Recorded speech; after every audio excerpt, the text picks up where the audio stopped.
Үйдегі бар заттардан дайындалатын капустадан пирог дайындаймын. Қамыры өте жұқа, тез желінетін пирогтың бірі. Ыдысымызға жылы су құямыз. Үстіне дрожж, тұз, қант және күнбағыс майын құямыз. Араластырып, үстіне ұнды қосып, қамыр илейміз. Борщ жасағаннан кейін үйлеріңізде капуста қалып кетсе, осындай пирог жасауға болады. Қамырымызды илеп болғаннан кейін үстіне бір шай қасық күнбағыс майын құйып, қамырымызды жақсылап қайтарып илейміз. Бетін жауып, жылы жерге көтеруге қоямыз. Қамырымыз көтерілгенше біз бетіне салатын салмасын дайындайтын боламыз. Салмасына бір пиязды турап, 3 ас қасық күнбағыс майын құйып, жай отта қуырамыз.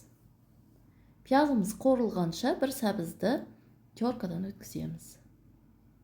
Өте майда теркадан өткізген жоқпын, қуырған кезде күйіп кетпес үшін.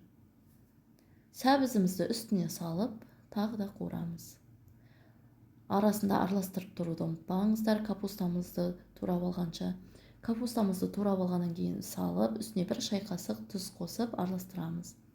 5 минуттай капустамыз басылғанша жай отта қуырамыз. Басылғаннан кейін бетін жауып 15-20 минут бұқтырамыз.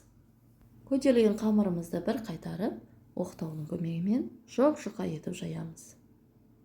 Қуырылған капустаның үстіне 2-3 ас қасық 20% қаймақ немесе майонез қосып араластырамыз. Қамырдың бетіне салып, бір тегіс етіп жаямыз. Қызып тұрған пеште 200 градуста 25 минутқа пісіріп аламыз. Видео ұнап жатса, достарыңызбен бөлісіп, комментарий жазып, лайк қойуды ұмытпаңыздар.